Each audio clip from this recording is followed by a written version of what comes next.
Hello नमस्कार दोस्तों, कैसे हो आप सभी लोग। सभी का स्वागत है नवजीवन क्लासेस के यूट्यूब चैनल पर। हमने देखो पिछले वीडियो के अंदर क्या देखा था कि किस प्रकार है वो अपने कालीकट क्षेत्र के अंदर वास्को डी गामा आता है और किस प्रकार ये रास्ता है वो सुगम तरीके से रास्ता मिल जाता है यूरोप वासियों को।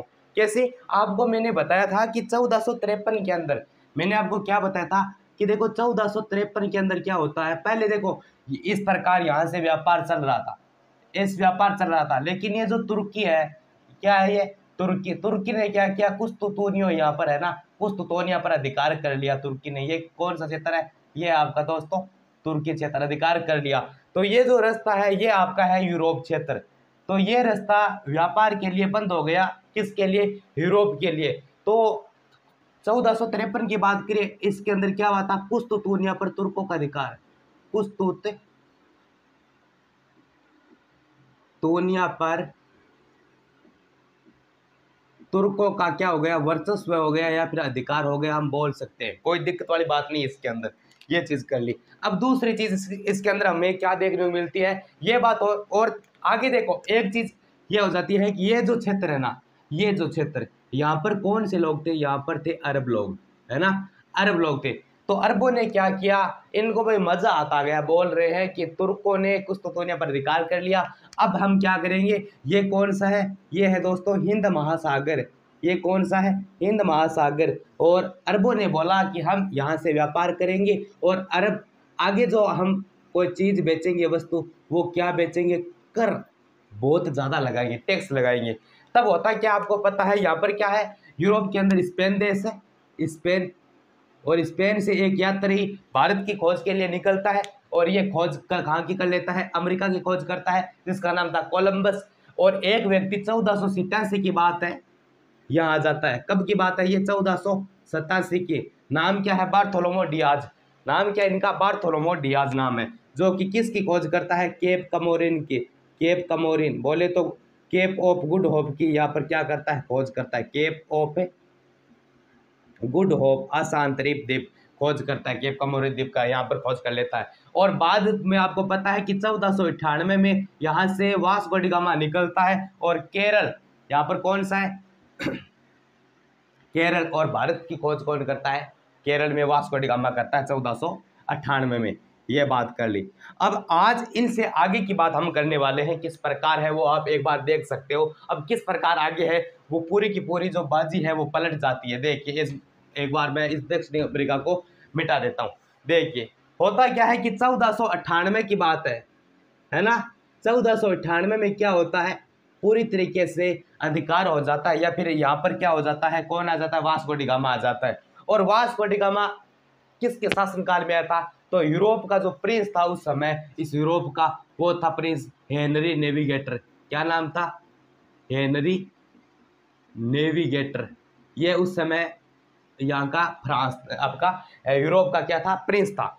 और किसके शासनकाल में आया था, तो स्पेन का उस समय व्यक्ति कौन था, स्पेन, और स्पेन का शासक कौन था, एम्यूनल प्रथम, एम्यूनल प्रथम के शासनकाल में यह भारत आया था। तो 1498 में भारत आता और भारत के अंदर पहली पुर्तगाली, ये कौन है, पुर्तगाली तो है, वास्को डी गामा है। गामा कौन था, पुर्तगाली नाविक था, पुर्तगाली था, आपको पता है। तो पहली कंपनी आती है भारत के अंदर 1498 में, उसका नाम है एस्तादो द इंडिया। कंपनी का क्या नाम है, एस्तादो द इंडिया। ये भारत के अंदर कंपनी आ जाती है। चलो ये बात कर ली, 1498 में क्या आ जाती है, कंपनी आ जाती है। अब पुर्तगालियों का मुख्य उद्देश्य क्या है, जो पुर्तगाली लोग आए थे उनका उद्देश्य है क्या भाई, भारत में किस लिए आए, क्या मुख्य उद्देश्य कौन सा, एक बार मैं क्वालिटी चेक कर लेता हूँ ना। हाँ, तो हम बात करें हैं तो पुर्तगालियों का उद्देश्य क्या है। देखो दोस्तों, पहला जो इनका उद्देश्य मिलता है ना, वो मिलता है आपको व्यापार, यानी पुर्तगालियों को पहले व्यापार करना था। दूसरा बात करें धर्म प्रचार, धर्म का।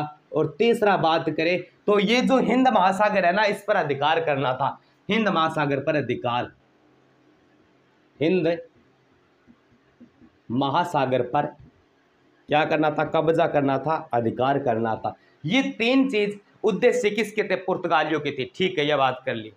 और यहाँ पर यह राजनीतिक उद्देश्य है, ये इनका राजनीतिक उद्देश्य माना जाता है।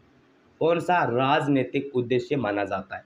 तो मैंने कहा कि 1498 में, मैंने कहा कि 1498 के अंदर कौन आ जाता है? Vasco da Gama, Vasco da Gama आ जाता है, भारत में आ जाता है। चलो बात करते हैं। 1498 में वास्को डी गामा है। इसके 2 साल पश्चात एक व्यक्ति आता है जिसका नाम था पेड्रो अल्वारेज। कब आता है? ये आता है 1500 में। तो 1500 में जो व्यक्ति आता था उसका नाम मिलता है पेड्रो अल्वारेज, पेड्रो अल्वारेज। ये आता है भारत के अंदर, दूसरी बार आता है। ये दूसरा व्यक्ति है, कहाँ का है? पुर्तगाल का। दोस्तों इनकी जो सेना थी, या फिर बोले तो इनकी सेना सुदृढ़ सेना थी, बहुत अच्छी सेना थी। क्या? नौसेना बहुत तकड़ी थी। और बोलते हैं कि ये 13 जहाज लेकर आया, 13 जहाज लेकर आए और नौसेना थी। इनकी सेना क्या थी? अच्छी थी भाई, बिल्कुल अच्छी थी। ये बात कर ली। और इन्होंने दोस्तों क्या किया? 1500 में यहाँ पर आकर ये जो हिंद महासागर है ना, यहाँ पर अधिकार किसका था? अरबों का था। तो पेड्रो अल्वारेज ने क्या किया? अरबों से युद्ध लड़े, अरबों के जहाज को लूटता था, अरबों के जहाज को लूटता और क्या करता? भारतीयों को गिफ्ट में देता। जो भारतीय शासक थे भारतीयों को क्या देता? गिफ्ट में देता, ताकि क्या भारत वाले हमसे राजी हो जाए और हमें और भी चीज़ें बहुत तकड़ी तकड़ी दे दे। और ये आया था अपने कोचिन क्षेत्र में, कोचिन कन्नौर एक की बात है। ये कहाँ पर आया था? कोचिन में आया था, या फिर बोले तो कन्नौर में आया था। ये बात कर ली। किसकी बात कर ली? पेड्रो अल्वारेज की कर ली। 1502 में वापिस कौन आता है? 1502 के अंदर वापिस आता है आपका वास्को डी गामा। कौन आता है? Vasco da Gama, Vasco da gamma आता है। इन्होंने क्या किया? कोचिन में अपनी 1502 में एक फैक्ट्री स्थापित की थी। क्यों आया था? कोचिन में फैक्ट्री लगाने के लिए, कोचिन में फैक्ट्री लगाने के लिए आया था। 1503 में दो या 3 के आसपास इन्होंने कोचिन में फैक्ट्री लगा दी। ये बात कर ली। अब हम बात करते हैं कि भाई कंपनी बन गई है जिसका नाम है एस्तादो दा इंडिया। अब उस कंपनी का पुर्तगाल से क्या बनकर आएगा? पुर्तगाल से बनकर आएगा, उनके गवर्नर बनकर आएगा। तो पहला जो गवर्नर जनरल आता है इस कंपनी का, इधर की साइड में देखेंगे एक बार इसको, एक बार इधर की साइड से मैं रब कर रहा हूँ। देखिए पहला जो गवर्नर जनरल बनकर आता है इस कंपनी का, उसका नाम हमें मिलता है फ्रांसिस्को डी अल्मेडा। पहला कंपनी का गवर्नर जनरल कौन बनकर आता है? ये आता है फ्रांसिस्को डे अल्मेडा, और ये भारत में क्या बनकर आया था? कंपनी का गवर्नर जनरल बनकर आया था, प्रथम गवर्नर बनकर आया था। क्या बनकर आया था? कंपनी का गवर्नर बनकर कहां पर आया था? भारत के अंदर आया था। ठीक है। और ये भारत के अंदर 1505 से लेकर 1509 के बीच में रहा था, 1505 से लेकर 1509 के बीच में। और इन्होंने कहते हैं पहले भी आया था, और इन्होंने क्या किया? कोचिन के अंदर फैक्ट्री स्थापित की थी। ये जो 1502 में आप देख रहे हो ना वास्को डी गामा वाली, इसको मजबूत किया था कोचिन में फैक्ट्री ये स्थापित तो देखो कब किया है? 1503 की है, और इन्होंने ये चलाई थी फैक्ट्री। ये बात कर ली। अब देखो फ्रांसिस्को डी अल्मेडा एक नीति लेकर आया था, वो है ब्लू वाटर पॉलिसी। क्या है? ब्लू वाटर पॉलिसी, नीले जल की नीति। क्या है? नीले जल की नीति। और इसके अंदर क्या होता था? ब्लू वाटर पॉलिसी के अंदर क्या होता था? युद्ध हुआ था। किस किस का? अब देखो तुर्कों के तो यूरोप से संबंध है वो कटु थे। तो एक तो देखो आपका मिस्र देश है, इनके संबंध है वो कटु है, प्लस तुर्की जो क्षेत्र है तुर्की लोग उनके कटु है, और भारत वाले तो है ही, तो गुजरात, मिस्र, तुर्की, गुजरात। और बात करें विशेष किसकी बात करूंगा? मैं बात करूंगा आपके अल्मेडा की, इनके मध्य युद्ध हुआ था, उसे कहते हैं ब्लू वाटर पॉलिसी। और इसके अंदर जो विजय हुआ था वो हुआ था अल्मेडा जीत गया। और इनका जो अधिकार हो जाता है, इनका अधिकार हो जाता है हिंद महासागर पर। कहां पर हो जाता है? हिंद महासागर पर अधिकार हो जाता है। और ये हिंद महासागर का पुर्तगाली जो नाम थे, पुर्तगाली लोग, उन्होंने अल्मेडा ने इस हिंद महासागर का नाम क्या कर दिया? पुर्तगाली सागर कर दिया। क्या कर दिया? पुर्तगाली सागर हिंद महासागर का नाम कर दिया। देखो कितने जबरदस्त काम कर रहे हैं, क्या कर दिया, पुर्तगाली सागर इसका नाम कर दिया। ये तो बात हमने कर ली फ्रांसिस्को डी अल्मेडा की। अब 2 नंबर में जो व्यक्ति बनकर आता है क्या कंपनी का गवर्नर, वो था अल्फांसो डी अल्बुकर्क। इधर की साइड में देखते हैं, एक बार रब कर देते हैं। अल्फांसो डी अल्बुकर्क एक अलग गजब की चीज लेकर आता है, वो चीज मैं मानता हूं, और चाहे व्यक्ति माने ना माने मैं इन चीज का समर्थन करता हूं। किसका, अल्फांसो डी अल्बुकर्क का, जो अब की बार दूसरी बार गवर्नर बनकर आया था। बात करते हैं अल्फांसो। देखिए 2 नंबर कौन आया था, अल्फांसो द अल्बुकर्क। आप सीधे इसको अल्बुकर्क बोल सकते हैं, कोई बात नहीं है, द अल्बुकर्क, अल्बुकर्क। देखो अल्फांसो से अल्बुकर्क है, वो पुर्तगाली सत्ता का वास्तविक संस्थापक माना जाता है। इसे कहते हैं पुर्तगाली सत्ता का वास्तविक संस्थापक, सत्ता का वास्तविक संस्थापक माना जाता है। इन्होंने गोवा को जीता, गोवा को जीता, और बोलते हैं कि 1961 तक भारत आजाद हो गया 1947 में, लेकिन 1961 तक गोवा है वो पुर्तगालियों के अंडर में रहा था। ये चीज भी आप बात कर सकते हो। और गोवा को जीता था 1510 के अंदर, किससे, यूसुफ आदिल शाह से।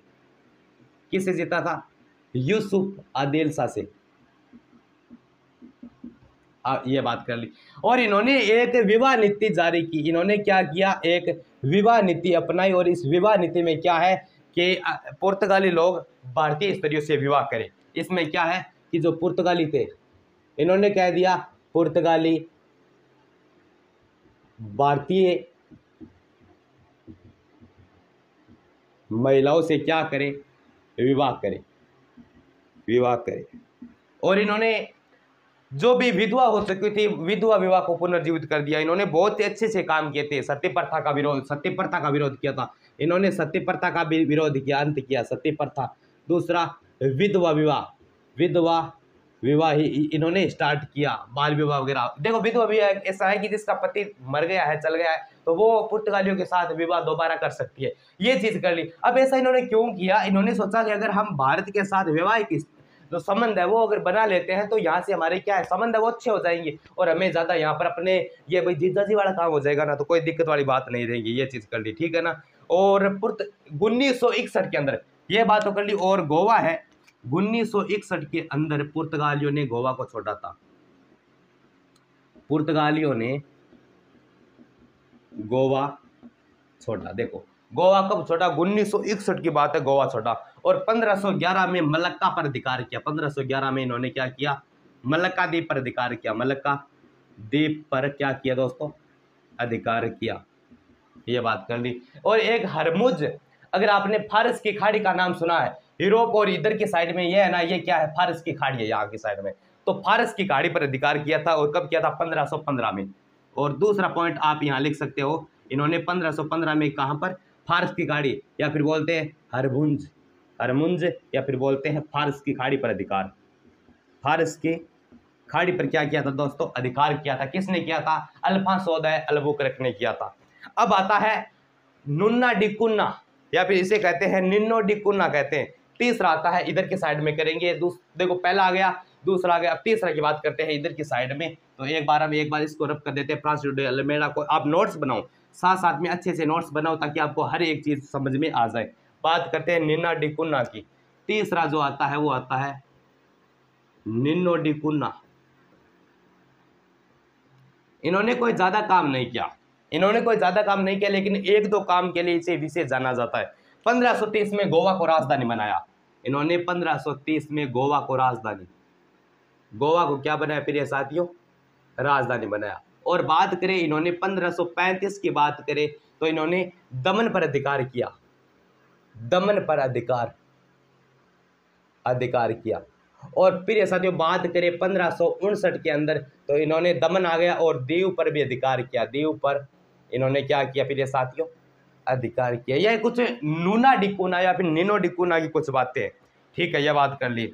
अब कहा जाता है कि इसी के बीच में देखो यहाँ आता है 1524 से लेकर 1527 का बात बोल रहा हूँ। 1524 के अंदर क्या बात था, वास्को डी जो गामा है वो तीसरी बार भारत आया। वास्को डी गामा है वो कितनी बार, तीसरी बार भारत आया।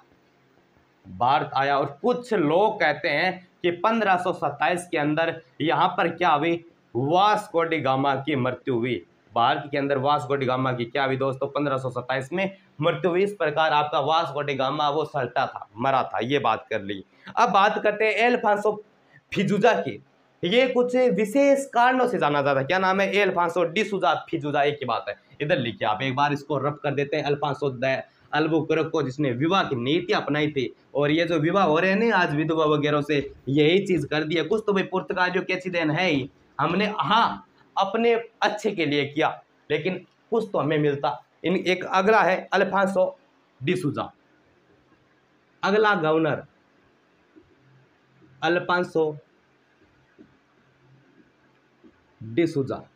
देखो इन्होंने क्या है, विभिन्न कोठियां स्थापित इनके शासनकाल में बहुत हुई थी, विभिन्न कोठियां, ठीक है। और गुरु सेंट जेवियर इनके शासनकाल में भारत आए थे, है ना, गुरु सेंट जेवियर इनके साथ आए थे, सॉरी गुरु सेंट जेवियर ये भारत आए थे इनके साथ में। कहां से, पुर्तगाल, भारत आए। और लगभग इनके शासनकाल में अनेक कोठियां स्थापित हुई, जैसे कि कोचिन है, कोटी है, मलक्का है, अनेक यहाँ इनके समय में क्या हुई, बहुत सारी कोठियां स्थापित हुई। अल्बासो के समय में क्या हुई प्रिय साथियों, कोठियां स्थापित हुई। कोठियां बोले तो व्यापार की दृष्टि में जो होती है ना, कोचिन है, कनौर है, गोवा है, दमन है, दीव है। जिससे कि कोचिन कुछ लिख देता हूं, कनौर, दमन है, दीव है, मलक्का है। ऐसा नहीं है कि सिर्फ भारत में ही कोठियां स्थापित की, तो भारत से बाहर भी हुगली, मद्रास, मलक्का, हुगली में, मद्रास, सालसेट द्वीप था ना वो, सालसेट, अनेक जगह ये सालसेट बहुत ही उपजाऊ था, यहां पर इन्होंने क्या की, कोठियां स्थापित की। अब देखो हिंद महासागर के ऊपर अधिकार किसका है, पुर्तगालियों का है। तो इन्होंने क्या किया, पुर्तगालियों की देन देखो, पुर्तगालियों ने क्या किया, मैं देखो आराम से एक लास्ट बात बता देता हूं आपको। पुर्तगाली लोगों ने क्या किया, एक परमिट जारी किया। और ये जो परमिट है, ये परमिट इतना भारी परमिट था कि मुगल राजा या फिर मुगल शासक भी परमिट दिखाकर काम करते हैं। मुगल शासक को भी परमिट मानना था। देखो होता क्या है, कोई भी हिंद महासागर में जहाज जा रही है, अब हिंद महासागर किसके अंडर में है, पुर्तगालियों के अंडर में है, आपको पता है।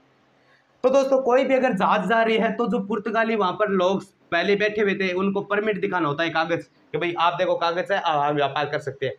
यहां तक कि जो मुगल है, अगर अकबर भी, बात करूंगा मैं अकबर की, अगर अकबर भी कोई व्यापार वगैरह हिंद महासागर से कोई जा रहा है, तो अकबर को भी परमिट दिखाना पड़ता था। किसको दिखाना पड़ता था, पुर्तगालियों को। लेकिन हाँ परमिट दिखाना पड़ता था, लेकिन ये लोगों को दिखाने के लिए क्या कि इतना बड़ा भारत का मुगल वंश का, बात करें बाबर का ही कोई वंशज है जो अकबर है, वो भी परमिट दिखा रहे, तो हम किस खेत की मूल्य है। तो लेकिन ये क्या है, एक प्रकार का दिखावा है। परमिट तो दिया था, लेकिन इसके अंदर कोई टैक्स वगैरह अकबर से नहीं लेते थे, वो टैक्स वगैरह कोई कर वगैरह अकबर से, वही लोगों को दिखाने के लिए सब कुछ किया। ये बात कर ली हमने यूरोपीय कंपनियों का आगमन, पुर्तगालियों का। सबसे पहले बात करिए, ये पुर्तगाल हमने जो भी पढ़ा, ये क्या है, पुर्तगालियों का आगमन। आज हमने पढ़ा पुर्तगालियों का आगमन। अब आगे आएंगे डच आएंगे, फ्रांसीसी, डेनिस वगैरह जो भी आएंगे वो पढ़ेंगे। आज वाले वीडियो में हमने ये चेक लिया पुर्तगालियों का आगमन भारत में किस प्रकार है, कौन कौन से गवर्नर बनकर आए। ये जो अभी देख रहे हो अल्फांसो डी सूजा, नीनो डी कुन्नार, आपने अल्बुकर्क पढ़ाया, आपने अपने अनेक लोगों को पढ़ा है, अल्बुकर्क वगैरह। तो ये सभी क्या है, ये उस एस इंडिया कंपनी के गवर्नर बनकर आए और उनके अंडर में ये सब काम हुआ। तो उम्मीद करता हूँ ये सेकंड वीडियो है, पहला वीडियो नहीं देखा डिस्क्रिप्शन में लिंक है, जरूर देख लेना। तो अच्छा लगा तो वीडियो को लाइक शेयर जरूर कर दीजिए। मिलते हैं और भी शानदार और जानदार क्लास के साथ, तब तक के लिए जय हिंद, वंदे मातरम। बस चैनल को यूं ही सपोर्ट और प्यार देते रहो। धन्यवाद।